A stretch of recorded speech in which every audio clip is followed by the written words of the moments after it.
Magandang araw mga bata, para sa ating asignaturang Reading and Literacy, Quarter 1, Week 5, ay tatalakayin pa rin natin ang mga tunog ng titik.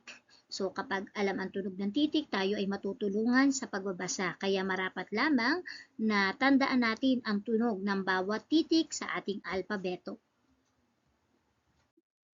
Para sa ating Week 5, ang ating unang tatalakaying letra ay ang letrang K.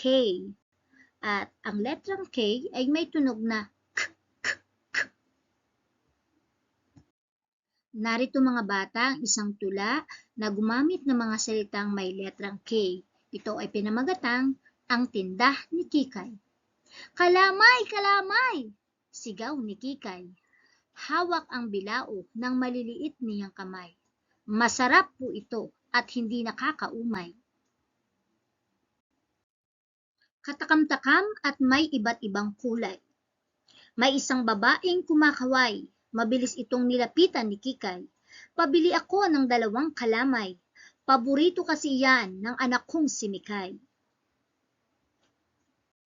Batay sa ating tulang Ang Tinda ni Kikay, narito ang mga salitang may salungguhit na ginamitan ng letrang K. Kalamay, Kikay, hawak, kamay, nakakaumay, katakam-takam, kulay, kumakaway, anak, at kong. Yan ang mga salitang may letrang K sa ating tulang Ang Tinda ni Kikay.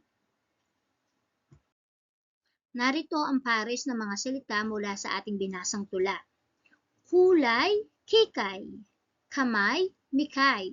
Ano inyong napansin sa huling tunog ng mga salitang aking binasa? Tama, pareho ang tunog ng mga salita sa hulihan. Ano nga ulit mga bata ang tawag kapag pareho ang tunog sa hulihan? Sige nga. Tama, tugma. Tugma ang tawag sa mga salitang pareho ang tunog sa hulihan.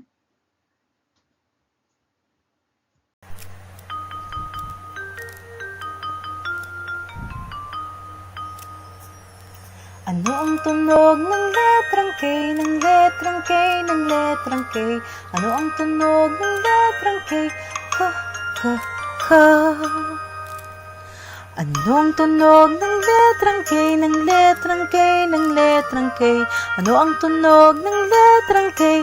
Ka, ka, ka. Ano ang tunog ng letrang K, ng letrang K, ng letrang K? Ano ang tunog ng letrang K? Ka, ka, ka. Ano ang tunog ng letrang K, ng letrang K, ng letrang K? Ano ang tunog ng letrang K? Ka, ka, ka. Ano ang tunog ng letrang K, ng letrang K, ng letrang K? Ano ang tunog ng letrang K? Ka, ka, ka. Ano ang tunog ng letrang K, ng letrang K, ng letrang K? Ano ang tunog ng letrang K? Ka, ka, ka. Ano ang tunog ng letrang K, ng letrang K, ng letrang K? Ano ang tunog ng letrang K? Ka, ka, ka. Ano ang tunog ng letrang K, ng letrang K, ng letrang K? Ano ang tunog ng letrang K? Ka, ka, ka.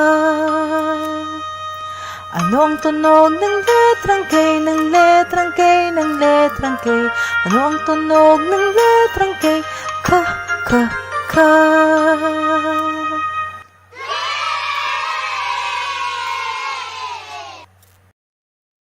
Narito ang unang salita na nagsisimula sa letrang K. Kama. K, k, kama. Ating pantigin sa pamamagitan ng pagpalakpak. Kama. Ilang pantig yun mga bata? Tama. 2. Ang ating sunod na salita ay keso. K, k, keso. Ating pantigin muli sa pamamagitan ng pagpalakpak. Keso. Keso. Ilang pantig mga bata? Tama. Dalawa. Ang sunod na larawan ay nagpapakita ng kumot. Kumot. Ating pantigin sa pamamagitan ng pagpalakpak. Kumot. Kumot. Ilang pantig yun, mga bata? Tama. Dalawa. Pang-apat nating salita na may letrang K ay kasoy. Kasoy. Ating ipalakpak. Kasoy. Kasoy. Ilang pantig muli, mga bata? Tama. Dalawa. Ang huli nating salita, mga bata, ay kawali. Kawali. Ating ipalakpak para ating mapantig ang salitang kawali. Kawali. Kawali. Ilan yon, mga bata? Tama. 3. Ano ang ating letrang pinag-aralan ngayon, mga bata? Letrang K. Ang tunog ng letrang K ay Very good.